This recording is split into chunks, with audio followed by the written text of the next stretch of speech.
Good afternoon. Buenas tardes, mi gente, my people. What's going on? So, we are in Savannah, Georgia. So, we are out of town.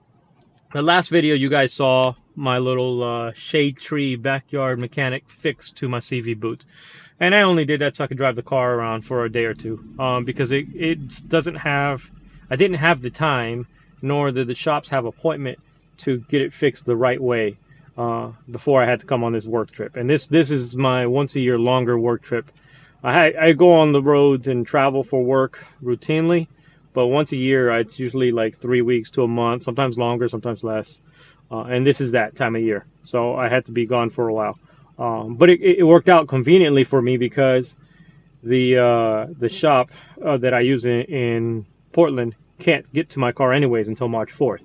So it's perfect timing actually for the shop to get to my car and fix it the right way, and me being out of town. So basically, as soon as I come back, like the next day after I come back, my car is going to get fixed. So, and the alignment's going to get done the right way.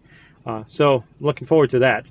I'm also looking forward to other stuff that I've got planned when I get back, which we'll talk about at a later date. I don't want to give it away.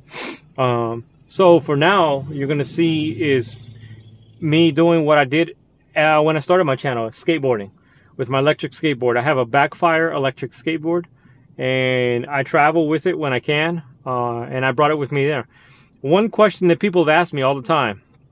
So now the rest of this video is going to be about the skateboard. So if you tuned in for Porsche content, sorry, this is going to be about skateboard stuff. So one question I get a lot from people is, how do you travel with your skateboard with the battery, because of the battery wattage and the restrictions they have? Well, that's simple. I ship the battery. I don't want to take the chance. I know people have traveled with their batteries in their hand, and the other thing is TSA has a set of rules, and then the airlines has a set of rules, so no one's on the same page. All the rules all over the place. Now, I have had some people that I know personally taking batteries with them and not had an issue. I also know people who've gotten their batteries confiscated. A few times, I have never done it. I've never taken my batteries through the airport. A few times when I went through TSA, and when I travel, I don't travel light. I bring my computer, my iPad, my phone, my PlayStation. I bring crap with me, electronics galore. So a few times I've gone through TSA, and it was such a breeze. I was like, I knew I could probably could have brought my battery and been just fine. But I've never taken the risk, because the big risk is if they confiscate the battery, now you got to buy a $400 battery or $300, whatever it costs. I think, me personally, I always get the biggest battery you can get, which is I think it's a Zealot, the G3 Plus battery for mine right now, which is like $429. I don't want to take $429 and throw that out the window. That's, even though I've got money and I have a good lifestyle, $400 is still $400. Come on. So I'm not going to take the risk. So I just shipped my battery. It cost me $35 with ground. And they'll tell you when you go to take it to get shipped that it's, they can't ship it by air because it's a battery. Here's the key phrase. Here's the most important thing you need to say.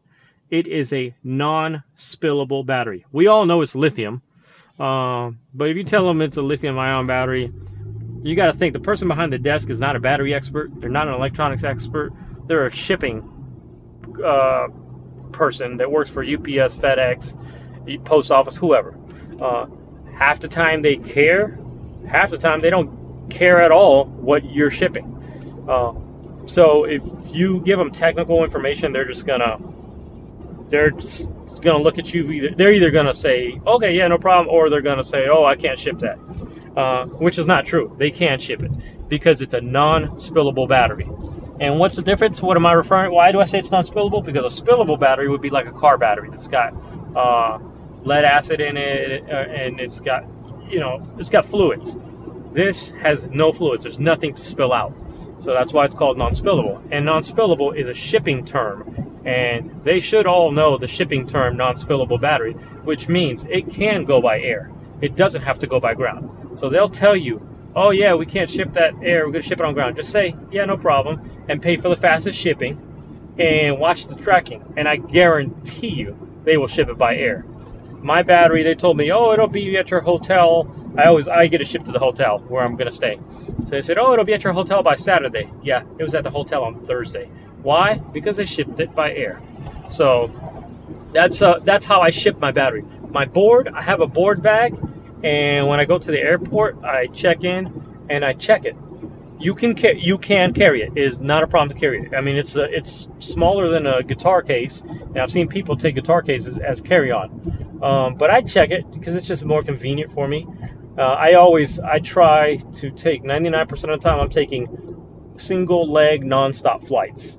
I prefer to take a nonstop flight and drive a few hours from that airport to my final destination than to take a flight with 2 or 3 legs and they lose your bag in the transfer, or they misplace it, or something like that. So I take as many non-stop flights as possible. And even when I check my bag, I check it as sporting equipment. So it doesn't count against me. It's not a penalty for like checked bag. Sporting equipment can also go. So you can take 2 checked bags, and then you can take sporting equipment, and it won't count against you. Examples of sporting equipment: skis, snowboards, golf clubs, bicycle. Those are all sporting equipment, and you can bring those free of charge. On most airlines, I think they're still free of charge. And so I just check mine in its padded longboard bag that's made for a slim longboard. I put it in there, and I haven't had 0 issues with it whatsoever. No damage to it ever. And I travel with it all the time when I'm traveling via airplane. So I knew I was going to be here for 3 weeks. Of course I brought the board. Now, if I take a trip that I'm only going to be somewhere a couple days, I may not take the board. It also depends on weather, too. You don't want to take the board if the weather's like really crappy and, it's going to be 30s or 40s and maybe the roads will be clean. No. But I came to Savannah, Georgia, where this time of year, it's usually in the 60s to the 80s. It doesn't rain that much. The roads are nice and clean. So that's exactly why I brought it. And I will always bring my board this time of year. And I just realized I left my GoPro at the hotel. So I'm using my gimbal. So it's going to be a close-up shot of my face. So Lag did come here last year, but it wasn't this formal trail. See how it is now. Last year was just broken up sidewalk and then a little bit of a dirt path. But obviously the city spent some money on it and made a nice formal trail out of it. So let's go ahead and take this trail for a ride. We're using the gimbal and see how it looks.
Alright, so you can see, yeah, they definitely did an improvement on this trail.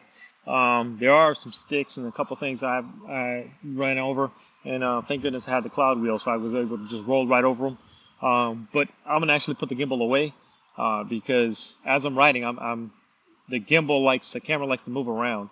It does great for what I'm doing right now, where I'm vlogging, and if I move, it follows me, which is great. But while I'm riding, you can see it looked a little jerky sometimes is because I'm having to adjust the angle I'm viewing with a little joystick on the gimbal. I'll show you a gimbal review later. That's not important. I'm using a gimbal, just so you know. But I'm going to put this away. I'm just going to go ride the rest of this trail, see where it ends. And I think I saw where it ends, and see how far from where it ends does it connect to the other trail. Is it really far? Is it only like a little part? I'm going to go check it out right now. And then I'll come back after because today is exploration day. I'm just exploring it. So after I've explored it and checked it out, I'll come back with my GoPro and we'll record the whole thing with the GoPro, because the GoPro I don't have to watch. I just turn it on and go. The gimbal and using my phone here, I'm having to watch I'm having to frame a shot. The one thing I love about the GoPro 360 is you don't have to frame it. It records everything 360 degrees, and you can just edit it later, which is so nice. So, all right, let's go enjoy this beautiful day. It's a little cooler in Savannah than you'd expect. It's only 60 degrees. Actually, no, it was 55. Yeah, it was 55 in the car. It's supposed to get up to 60 degrees, but it doesn't feel like 60 degrees right now. But the sun is shining, and it's a beautiful day. So, catch you guys later. All right, so now we are on the way to... we just did a little segment of a road that I thought was a new trail. And after I did the whole trail from one side to another. It wasn't that long. It was actually pretty short.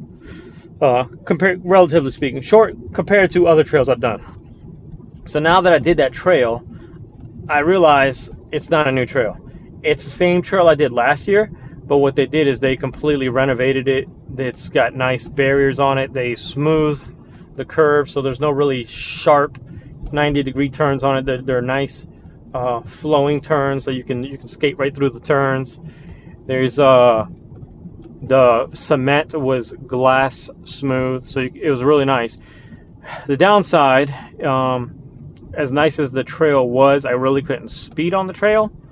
There was sections of it you can go fast, but there was most of it you could not speed on it because of all the falling tree branches, twigs. There's Spanish moss. Savannah's famous for Spanish moss all over the ground, and that stuff it's like twine. It gets all wrapped up in your wheels. So you just got to be cautious. You got to slow down and be cautious. With the cloud wheels, it was wonderful because I was able to ride right over most of it, no problem. I even hit one piece that was really big. I was like, oh crap, it's gonna throw me off the board, and it didn't. I just smacked it and it ricocheted and shut off, and I slowed the hell down so I don't crash. If you want to see me crash, if that's what you're here for, go back to my Yellowstone video from August 2020, I believe it was.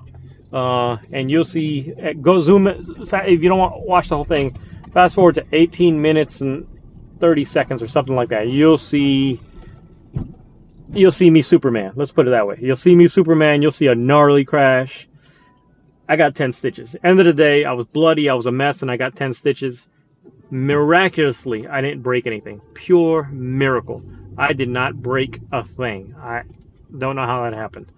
But, I did break one thing. I broke my GoPro stick. It snapped. It snapped in half. So that's the one thing that broke. The GoPro itself actually didn't even break, but the GoPro selfie stick I was using, busted. So if you want to watch crash, go watch that video. I'm trying to not crash ever again. Period. Skateboard, bicycle, motorcycle, car, whatever it is. I'm trying to never crash again. So right now we are in downtown Savannah. We're going through some little city traffic because they're doing construction on the main road. So it keeps detouring you off the main road to the little side streets, which are cool because you get to see nice buildings and stuff. I used to live here. To me, this is nothing new. If you're a tourist, you'll love the city. It is a wonderful tourist destination.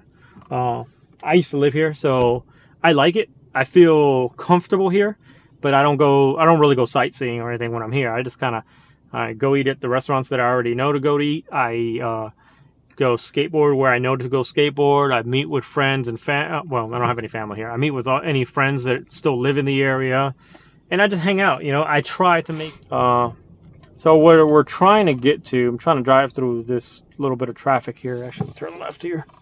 What we're trying to get to is Hutchinson Island. So if you're in downtown Savannah and you right across the river, you're looking at it, you'll see the Westin Hotel. The Westin Hotel is on Hutchinson Island, and Hutchinson Island is a golf course, but it also has a racetrack on it. No, we're not going to go racing. The racetrack is now closed to the public. There's sections of it that are open, and you can bike around them, you can walk around them, and that's exactly why we're going there, because you can take a skateboard around it. And it has a driving range in the infield, and it has a golf course around it, around the outside of the racetrack, which is pretty cool. I've never played golf there, never gone to the driving range. I've just gone to the racetrack. A couple times of the year, the track is open for special events like Concours d'Elegance, and they'll bring Porsches, Ferraris, Lambos, classic cars, modern cars, muscle cars, everything you can think of automotive will show up. It's pretty awesome. One of the things they do when they do that, and I want to say it's usually in October is when they do that, right after they do the Amelia Island concourse. So one of the reasons they do that is they also have car races, and they race cars from different generations. That's when they actually use the track for being a track. They put up the rubber barriers, they block it off, they remove the cement barriers that you're going to see now, and with all that removed, they can use it as a proper racetrack. And that's usually for a long weekend that they do that in October, and I'm sure, and they do it other times of the year. One other thing they do is, have you ever seen those advertising for driving experience? Drive a Ferrari, drive a Lamborghini, drive a Porsche, and with an instructor, and they teach you how to drive. They do that there as well. So if you're in Savannah and you sign up for one of those driving experiences, you're going to go to the Hutchinson Island to the track. You guys can see it. There's downtown. There's the river.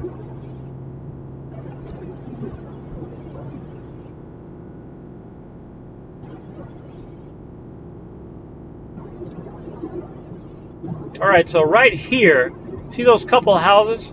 This was 2008, right before the housing bubble popped. They built those houses, and there was a plan to build all these houses on this golf course. They never did. They built those, and that's it. And so the golf course goes all the way around that. It's hard to see what the racetrack is with those trees, but the racetrack is right there between those trees. We'll see that all here in a second.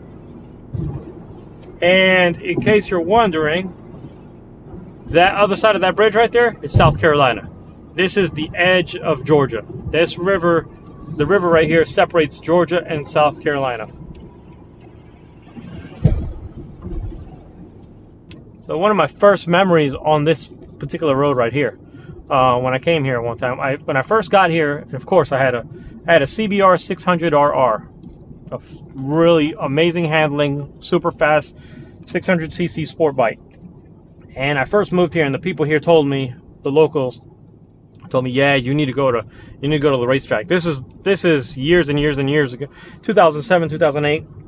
This is when the racetrack was open, and you could actually drive on it and ride on it. Those days are long gone, to the public, anyways. So I came down here, and my first experience was I wasn't even on the track. I was just on this entrance road, which leads you to the convention center in the Westin.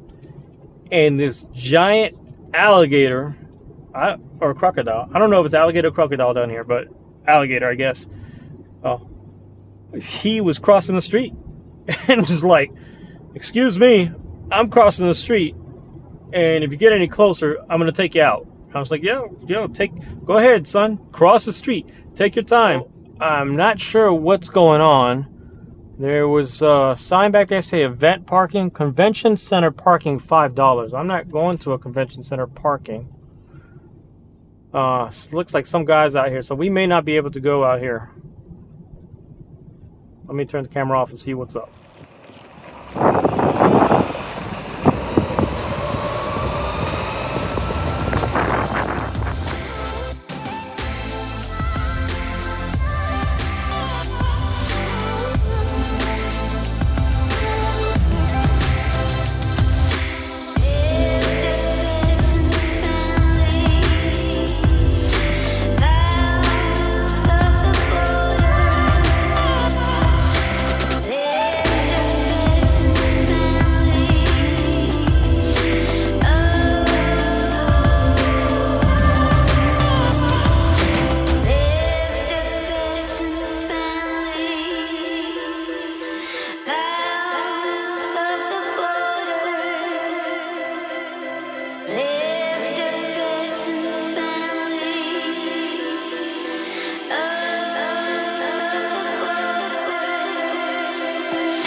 So I forgot my GoPro yesterday, so today it's almost sunset, but I had time to bring the skateboard out, get away from my day job for a few minutes, and record a little bit of Savannah. So behind me is the Marriott Riverfront. All this behind the other way is the Eastern Wharf. This is the new section of Savannah that's getting built up. This boardwalk right here is all brand new. So we're gonna ride around here, and then we're gonna tear into downtown Savannah, which is behind me, like one street over. Actually, the Riverfront Marriott used to be the edge of downtown, and it's no longer now. This is the edge of downtown. So let's go ride and go exploring.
Alright, so behind me is Forsyth Park.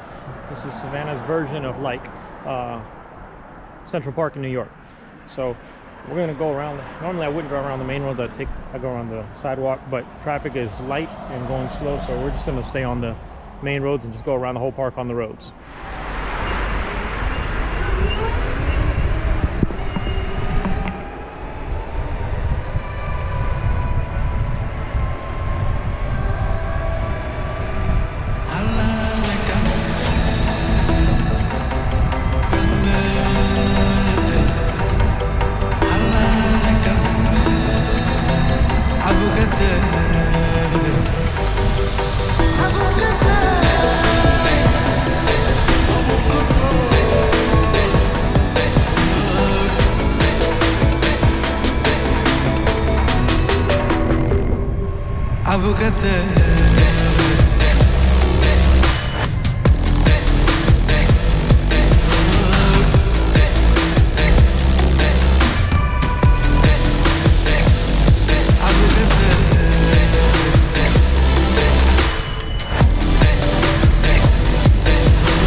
Yeah. Mic check, yeah. Yeah. I saw. Yeah. Indies. Yeah. Matter. Conscious. Don't endanger us. It's too many, it's way too much. Been through shit, can't make it up. Work couple jobs ain't make enough. Turn to the pad and the pen they love. Yeah. It's the year 2015, and I'm working at Party City, still trying to make it in the hardest city. Went through a breakup, but my heart is with me. Soul still full, but I'm feeling empty. Checking my phone, seeing what they sent me. I'm all out too, but I'm home mentally. I need something else, it's the early 20s. Yeah, clock in and out, now I'm at a desk job. Then I got sent to the warehouse. It was feeling like Best Buy. Being Dub was the best ride. Had a few shows here and there. Rehearsed at the sweatshop. From a bus stop to a train stop. Told myself can't be in the same spot. Met a co-worker, yeah, and his name was James. Showed a young boy how to maintain. Now I figured out how to make a way. Job closed down, but I wasn't phased. Got off my and we spilled our pain. Years go by and we here to stay. A part of the game ain't come to play. Commit my sins, then wash away. Said pain, go away. Please come back another day. Rest my head down where I lay. Release my stress out from this J. Pain, go away. Please come back another day. Rest my head down where I lay. Release my stress out from this. Don't endanger us. It's too many, it's way too much. Been through shit, can't make it up. Work couple jobs ain't make enough. Turn to the pad and the pen they love. Yeah, don't endanger us. It's too many, it's way too much. Been through shit, can't make it up. Work couple jobs ain't make enough. Turn to the pad and the pen they love. I keep waking up. Can't really sleep cause I think too much. I don't really share what I'm thinking of. Thoughts running wild so I roll it up. I don't really do too much linking up. Stay to myself, I'm an introvert. All I really do is just record and work.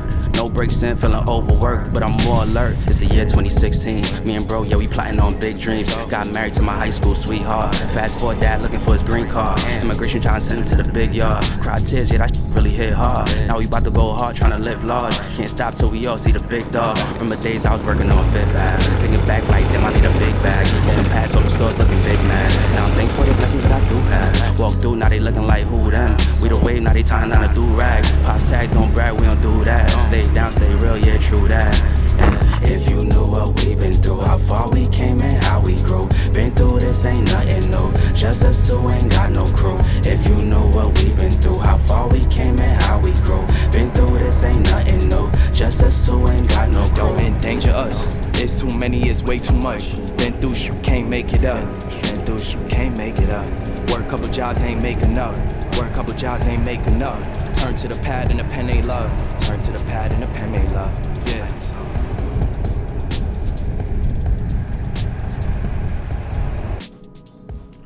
Alright, so we're back in the room. Backfire the Zealot did what it always does. It performed great. The sun was setting and it was getting cold fast. I could feel it, and I didn't have a jacket on, I just had this hoodie, and I could feel the cold cutting through it. My hands are still freezing right now, even though I had little gloves on. So one cool thing they did was, since they renovated this, and they're building behind us, they're building the Eastern Wharf, there's a road directly across from this Marriott that used to be closed forever, was construction or whatever. Now it's all redone, it's repaved, and it connects you directly to Broughton Street, which was the last street I was just on before this video ended. Broughton Street runs pretty much straight down the center of the downtown part, where all the restaurants and bars and everything is. And so now I no longer have to go up Bay Street, which is a super busy road. So when I take Bay Street, you got to go up the hill a little bit. Come out of the hotel, you turn right, and that is Bay Street actually, and it connects to President. So Bay Street, but you go up until you get to the next light, and then you can cross over. Bay Street itself is super busy, fast moving cars, tractor trailers, buses, lots of stuff. I don't like to go on Bay Street itself. Matter of fact, I never go on Bay Street on the skateboard. I'll go on the sidewalk.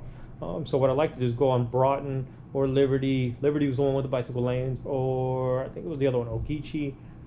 There's a bunch of different roads that you can take that are also main roads, but they have a shoulder or they have a bike lane. It's a lot safer. I would not recommend going down Bay Street ever on electric skateboard, or even on an EUC. As fast as they are, as hard as they accelerate, it's just the cars don't see you in the traffic, and it's big tractor trailers and buses all the time. So I don't recommend that. So it's really nice that now there's a direct connector in front of this hotel, so I no longer have to turn right. I just literally go straight across, and that connecting road, which is not busy, connects me into Broughton Street, which Broughton is a main road through the core of it, but because there's so many bars and restaurants and stoplights, there's people going 15 miles an hour. You know, I had no problem keeping up with any cars. I actually was going faster than a lot of cars, if you saw in the video, and I wasn't even in turbo, I was just in sport mode. So that's my little adventures in Savannah with the skateboard. All of my content on YouTube and Instagram, all of that is free for you guys. I'm making zero money, zilch, nada. So everything I've done, all the modifications I've done, they've come out of my pocket. I'm not sponsored by anybody. Haven't received any promotional stuff from anybody. Correction. Auto Amateur did send me a sweatshirt. So technically, Auto Amateur sponsors me. Thanks, James. So, but that's the only one. No one else has sponsored me. Backfire has featured both my skateboard and skateboard with car 2 times, or no, 2 different times. The car with the skateboard, and then me and my brother Marcelo in Washington D.C. So I've been featured on Backfire twice. But even then, they featured me, but I got anything from that. I got no royalties. I get nothing from that. I didn't even get a sticker. So, but I'm not mad about it. It is what it is. Now, I think it's dinner time. So I'm gonna cut this camera off, go get something to eat. Be good. Have a good week. See you later.